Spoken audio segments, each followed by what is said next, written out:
உண்ணுவதும் உறங்குவதும் மனித வாழ்க்கை என்றால் அதை மண்ணும் செய்யும் மரமும் செய்யும். உண்ணுவதும் உறங்குவதும் மனித வாழ்க்கை என்றால் அதை மண்ணும் செய்யும் மரமும் செய்யும். இறை இயேசுவில் அன்பிற்கு பிரியமான சகோதர சகோதரிகளே, திரு அவையோடு கொண்டாடப்படக்கூடிய இந்த கல்வாரி நிகழ்வு நம் அனைவருடைய வாழ்விலும் சில எதிர்பார்ப்புகளை முன்வைக்கிறது. இஸ்ராயல் மக்களை கடவுள் வழி நடத்தியதை நாம் பார்க்கிறோம்.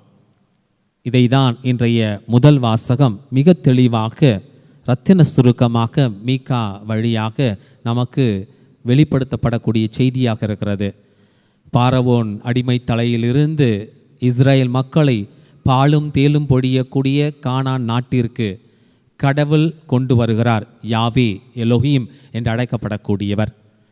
இதை வெளிப்படுத்தக்கூடிய செய்தியாகத்தான் நான் இருக்கிறேன் என்பதை சொல்லக்கூடிய செய்தி. இருக்கக்கூடியவர் நாமே என்று சொல்கிறார். உங்களுடைய மூதாதையர்களுக்கு எண்ணற்ற துன்பங்கள் அடைந்திருந்தாலும் அவர்களுடைய வாழ்க்கையில் நான் செய்த நன்மைத்தனம் ஏராளம், மிக பெரியது என்பதை சுட்டி காட்டக்கூடிய ஒரு பகுதிதான். இன்றைக்கு நன்மைத்தனத்தை பல நேரங்களில் மறந்து விடுகிறோம். நன்றி மறப்பது நன்றன்று என்ற திருக்குறளுடைய வார்த்தைகளை நாம் முன் வைக்கலாம். பல நேரங்களில் நாம் தேடக்கூடிய ஒரு நபர் அந்த தேடலுக்கு பிறகு பல நேரங்களில் பெற்றுக்கொண்ட பிறகு நாம் மறந்து விடுகிறோம். இதை தான் முன் வைக்கிறது இன்றைய முதல் வாசகம். நற்செய்தி வாசகத்திற்குள் செல்லுகிறோம். இந்த நற்செய்தி வாசகத்திற்குள் இயேசுவை ஒரு தாயினுடைய மகனாக பார்க்க முடியாது, ஒரு தந்தையினுடைய மகனாக பார்க்கிறோம். இயேசுவை ஒரு தாயினுடைய மகன், அன்னை மரியாளுடைய மகனாக பார்த்தால் நாம் தவறு செய்து விடுவோம். ஆனால் தந்தையாம் இறைவனுடைய மகனாக நாம் பார்க்கிறோம். அதாவது மகனாக என்று சொல்லுகின்ற பொழுது இறைவாக்கினராக நாம் பார்க்கிறோம். இயேசுவை இந்த பகுதி இறைவாக்கினராக இருக்கக்கூடிய ஒரு பகுதியை சுட்டி காட்டுகிறது. ஒரு தாயில் சிறந்த கோவிலும் இல்லை, தந்தை சொல் மிக்க மந்திரம் இல்லை என்று சொல்வார்கள். அன்னை ஒரு கோவில் ஆலயம் என்று சொல்வார்கள். தந்தை அதனுடைய தெய்வம். இன்றைக்கு யாவே இறைவன் எதற்காக, எந்த நோக்கத்திற்காக அவரை அந்த பணிக்காக அனுப்பினாரோ அந்த பணி தன்னுடைய கண் முன்பாக இருக்கிறது. பாசம் ஒரு புறம், கடமை இன்னொரு புறம் என்று சொல்வார்கள். இந்த இடத்தில் பாசத்தை பார்க்க முடியாது, கடமையை நாம் பார்க்கிறோம். இந்த கடமையை அவர் செய்ய விரும்புகிறார். இயேசு கிறிஸ்து எந்த நோக்கத்திற்காக தன்னுடைய இறையாட்சி பணியை தொடங்கினாரோ அந்த நோக்கத்தில் எந்தவித குளறுபடியும் இல்லாது தன்னுடைய நோக்கத்தை நிறைவு செய்ய வேண்டும் என்பதை அவர் முன்வைத்து இன்றைய நற்செய்தி பகுதியானது அமைகிறது. அவருடைய தாய், சகோதர சகோதரிகள், உடன் பிறந்தவர்கள், உறவினர்கள் அனைவருமே அப்படின்னு சொல்லப்படுகிறது. தாயும் நம்முடைய விவிலியத்தில் உடன் பிறந்தவர்கள் என்று சொல்வார்கள், உறவினர்கள் அவர்கள். அந்த உறவினர்களோடு அன்னை மரியாள் வருகின்ற பொழுது இயேசுடைய லட்சியத்தினுடைய பார்வை பார்க்கப்படுகிறது. என்ன அப்படின்னா, யார் என்னுடைய பணியை செய்கிறார்கள்? 12 திருத்தூதர்கள். இவர்கள் அனைவருமே கலிலேயர்கள், ஒருவரை தவிர, யூதாஸ் இஸ்காரியோத்தை தவிர. இவர்கள் 12 தன்னுடைய பணிக்காக அழைக்கப்பட்டிருக்கிறார்கள் என்பதை அவர் உணர்கிறார். அன்னை மரியாளுக்கு ஒரு பணி கொடுக்கப்பட்டது, அந்த பணி அவர் முடித்து விட்டார். இயேசுவுக்கும் ஒரு பணி கொடுக்கப்படுகிறது, அந்த பணியை அவர் முடிக்கவில்லை, பாதியில் இருக்கிறார். அந்த பணியினுடைய பாதியில் இன்னொரு பாதி இருக்கிறது, மீதி என்று சொல்லலாம். அந்த பாதி என்ன மீதி இருக்கக்கூடியது? கல்வாரி. அதற்கு முன்பாக இறையாட்சி பணியினுடைய மதிப்பீடுகளை தன்னுடைய திருத்தூதர்கள் வழியாக அவர் மக்களுக்கு கொடுக்க வேண்டும். கலப்பையில் கை வைத்த பிறகு திரும்பி பார்க்கலாகாது என்று சொல்வார். ஏன் அப்படின்னா, திருத்துதர்கள் சொல்லப்பட்ட அந்த வாக்கு, எல்லாத்தையும் விட்டுட்டு என் பின்னாடி வா அப்படின்னு சொன்ன ஒருவர் ஆசிரியர் தன்னுடைய மாணவர்களுக்கு நான் தாயை பார்த்துட்டு வரேன் அப்படின்னு சொன்னால் நிச்சயமாக ஒரு தவறுதலான ஒரு கருத்தை முன்வைக்கிறார். எடுத்துக்காட்டான ஒரு ஆசிரியர் அல்ல. இது ஒரு சுயநலவாதியான இயேசுவை நாம் பார்க்கலாம். ஆனால் இங்கு அவர் சுயநலவாதி அல்ல, மாறாக எந்த நோக்கத்திற்காக வந்தாரோ, எந்த நோக்கத்திற்காக தன்னுடைய திருத்தூதர்களை தேர்வு செய்தாரோ அந்த நோக்கம் அவர் கண்முன்பாக தருகிறது. பாசம் அல்ல, கடமையை முன்வைத்து தன்னுடைய பணியை அவர் செய்ய விரும்புகிறார். அதற்கு பாசம் ஒரு இடையூறாக இருப்பதை அவர் உணர்கிறார். அதனால் அது வேண்டாம் என்று தவிர்க்கிறார். கடைசி நேரத்தில் இதோ உன் தாய் என்று சொல்லக்கூடிய அதே இயேசு கிறிஸ்துவை பார்க்கிறோம். அங்கு தன்னுடைய கடமையை அவர் நிறைவு செய்கிறார். இயேசுவை தவறுதலாக புரிந்து கொள்ள முடியாது. ஒன்று, அவருடைய வாழ்க்கையில் அவருடைய நோக்கம் என்பது மிக முக்கியமான, மிக தெளிவாக அவருடைய கண்களால் பார்க்கப்படக்கூடிய ஒன்றாக இருக்கிறது. தந்தைக்கு கீழ்ப்படிப்பதற்கு தான், அந்த சிலுவை சாவை ஏற்பது தான் அவருடைய லட்சியம். அதை தான் அவருடைய திருத்துதர்கள் கூட வேண்டாம் அப்படின்னு சொல்லும் பொழுது போ அப்பாலை சாத்தானே என்று சொல்லுகிறார். தன்னுடைய முதன்மையாக இருக்கக்கூடிய ராயப்பரை கூட கடிந்து கொள்ளக்கூடிய இயேசுவை நாம் பார்க்கிறோம் என்றால், பாசமாக இருந்தாலும் சரி, நட்பாக இருந்தாலும் சரி, எதையும் அவர் தன்னுடைய பணியில் அவர் ஏற்றுக்கொள்ளவில்லை. அவர் லட்சியத்தை மட்டுமே முன்வைத்து பயணிக்கக்கூடிய இயேசுவை நாம் பார்க்கிறோம். அதனால தான் அவர் சிறந்து விளங்கக்கூடிய ஒரு ஆசிரியர் மட்டுமல்ல, அவர் ஒரு இறைவாக்கினர் மட்டுமல்ல, அவர் ஒரு குருவானவராகவும் இருக்கிறார் என்பதை நாம் பார்க்கிறோம்.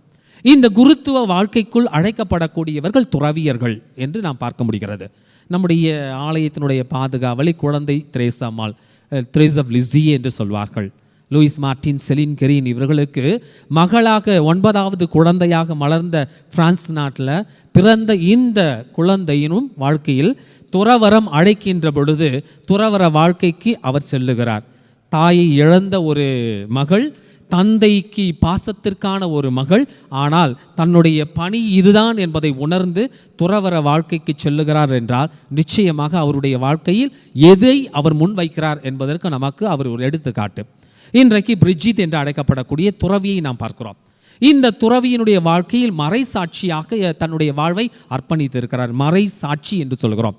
மறைக்காக தன்னுடைய வாழ்க்கையை அர்ப்பணித்த ஒரு மனிதர் துறவி. துறவர வாழ்க்கையில் இருக்கக்கூடியவர் ஒரு நல்ல மனிதர்.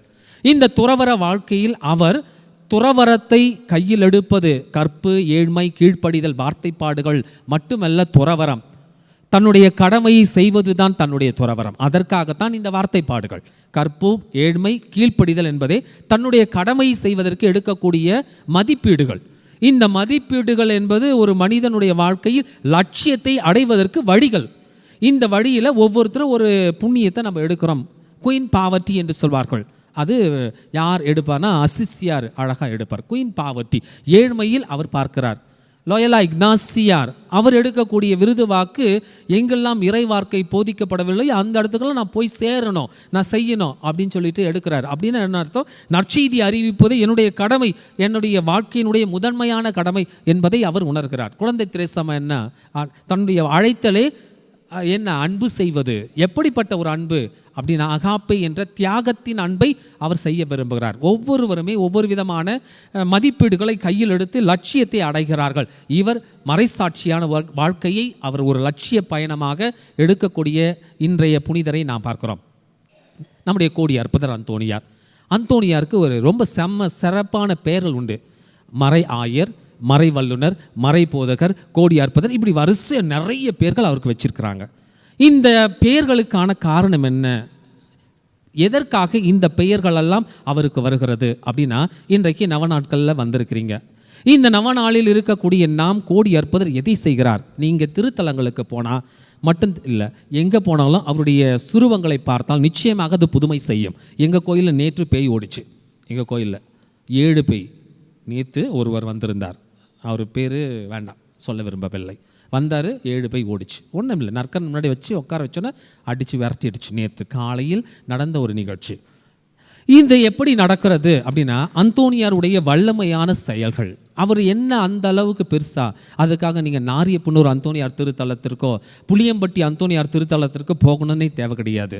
நீங்கள் எங்கே போனாலும் அவருடைய இருப்பு இருக்கிறது என்றால், அந்த ஒரு நபர் அந்த இடத்தில் இருக்கிறார் என்றால் அது சுரூபமாக இருக்கலாம் அல்லது அடையாளமாக இருக்கலாம். அவர் போட்ட சிலுவை இன்றைக்கு வரைக்கும் அந்த போர்ச்சுகல் நாட்டில் லிஸ்பன் என்று அழைக்கப்படக்கூடிய தன்னுடைய பங்கில் இன்றைக்கு வரைக்கும் அந்த பேய் ஓடுகிறது என்றால் அவருடைய வல்லமையான செயல்கள்.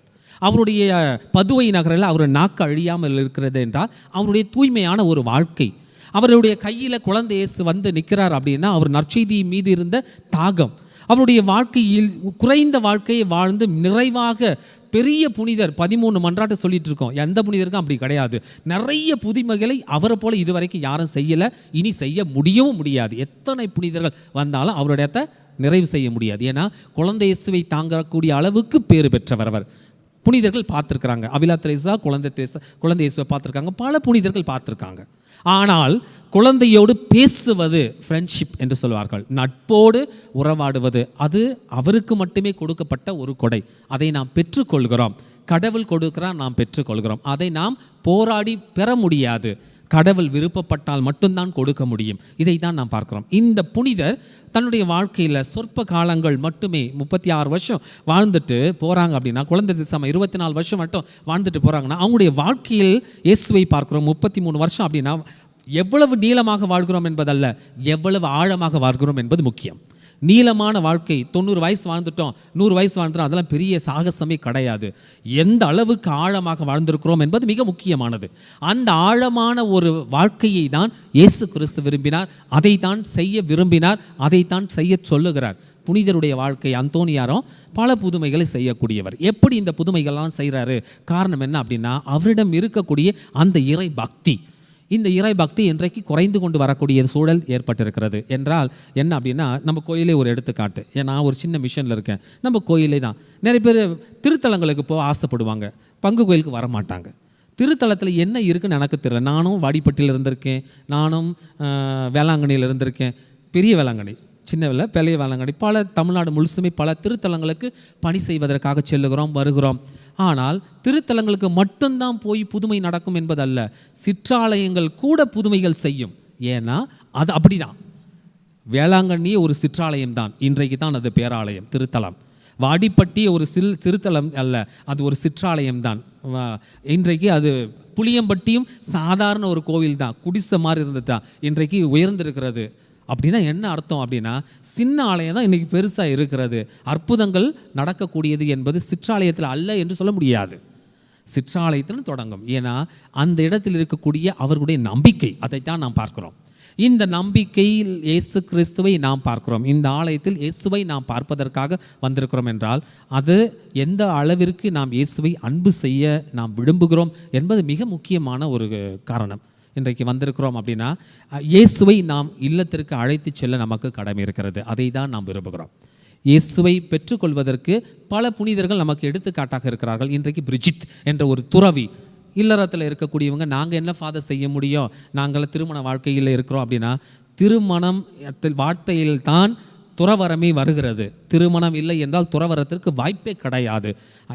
அன்னை மரியாள் தூய வளனார் இல்லை என்றால் இயேசுவை நாம் எப்படி பார்க்க முடியும்? திருச்சபையில் நம்முடைய முதல் நற்செய்தி மட்டுமல்ல, அனைத்து புனிதர்களுடைய வாழ்க்கையிலும் நாம் பார்க்கிறோம். திருத்தூதர்களை 12 பேருமே குடும்பத்திலிருந்து வந்தவங்க. ஏன்? விசுவாசத்தினுடைய ஆபிரகாமே குடும்பத்திலிருந்து தான் வந்தவங்க. அப்போ குடும்பம் ஒரு கோயிலாக இருக்கிறது. அந்த கோவிலை கட்டக்கூடிய நீங்கள் நிச்சயமாக அதில் புனித தன்மை இருக்கிறது என்பதை உணர்ந்தால் நிச்சயமாக அதிலிருந்து நல்ல புனிதர்கள் உருவாக்கப்படுவார்கள் என்பதை நாம் உறுதி செய்யக்கூடியதை இன்றைக்கு நாம் பார்க்கிறோம். இயேசுவினுடைய தாய் இயேசுவை பார்க்கின்ற பொழுது பாசமாக பார்த்தாலும், இயேசு தாயை பாசமாக பார்த்தாலும் கடமை அவருக்கு முன் செல்லக்கூடியதை பார்க்கிறோம். இன்றைக்கு கடமையை நாம் முன் வைத்து பாசத்தை பின் வைத்தாலும் நம்முடைய பாசமும் நம்முடன் இழுத்து செல்லக்கூடிய மிகப்பெரிய ஒரு அடிப்படையாக தேவையாக இருக்கிறது. அந்தோனியார் இயேசுவை பார்த்த பாசம், அந்த கடமை, அதை தான் நாம் பார்க்குறோம். அவர் பல புதுமைகளை செஞ்சிட்ருக்கிறாரு. இந்த பல புதுமைகளை செய்யக்கூடியது புதுமைக்காக கோயில்கள் அல்ல, நம்முடைய நம்பிக்கைக்காகத்தான் கோவில்கள். புதுமையை பார்த்ததுனால நான் கோயிலுக்கு போயிட்டேன், நோ, நெவர். நாம் புதுமைக்காக கோயிலுக்கு செல்லக்கூடாது, நம்பிக்கைக்காக சொல்லுகிறோம், நம்முடைய நம்பிக்கைக்காக சொல்லுகிறோம். இந்த நம்பிக்கை தான் இன்றைக்கு நம்மை அழைத்திருக்கிறது. இந்த நம்பிக்கை தான் அந்த புனித பிரிஜித்தை, துறவியை மறைசாட்சியாக உருவாக்கி இருக்கிறது. அந்த நம்பிக்கை தான் கோடி அற்புதரை உருவாக்கி இருக்கிறது. அந்த நம்பிக்கை தான் குழந்தை தெரேசாமாலை உருவாக்கி இருக்கிறது. அந்த நம்பிக்கை தான் இயேசுவாய் உருவாக்கி, அந்த நம்பிக்கையில் தான் நாம் வளர்ந்து கொண்டிருக்கிறோம். ஆக இந்த மறை உண்மையை உணர்ந்தவர்களாக இந்த கல்வாரி பலியில் பக்தியோடு கலந்து கொண்டு அந்த இறை ஆசிரை பெறுவதற்கு இறை நம்பிக்கை என்பது அடித்தளம். அந்த நம்பிக்கையில் பணி செய்கின்ற பொழுது அன்பை அடித்தளமாக கொண்டு இல்லறமோ துறவரமோ அறமான ஒரு வாழ்க்கை தர்மம் என்று சொல்வார்கள். அந்த அறமான ஒரு வாழ்க்கையை கற்பு, ஏழ்மை, கீழ்ப்படிதல், துறவரத்தில் இருந்தாலும் இன்பத்திலும் துன்பத்திலும் உடல்நலத்திலும் நோயிலும் நான் உனக்கு பிரமாணிக்கமாக இருக்கிறேன். அந்த வார்த்தை பாட்டை நாம் முன் வைத்து வாழ்வதற்கு அழைப்பு பெறுகிறோம். அந்த அழைத்தல் மூலமாக துறவரம் என்ற ஒரு அழைப்பை பெறக்கூடியவர்கள் குடும்பத்திலிருந்து உருவாக்கப்பட வேண்டும் என்பதற்காகத்தான் திருச்சபை இன்றைக்கு அழைப்பை நம் முன்பாக வைக்கிறது. அதை தான் மிகா முதல் வாசகம் மிக தெளிவாக சொல்லக்கூடியது. கடவுள் இல்லறத்தில் இருக்கக்கூடியவரை தான் அழைக்கிறார். இந்த இல்லறத்தில் இருக்கக்கூடியவர் தான் துறவியாக மாறுகிறார் என்பதை உணர்ந்து நம்முடைய குடும்பங்களில் இறை அழைத்தல் பெற தொடர்ந்து ஜெபிப்போம். ஆமென்.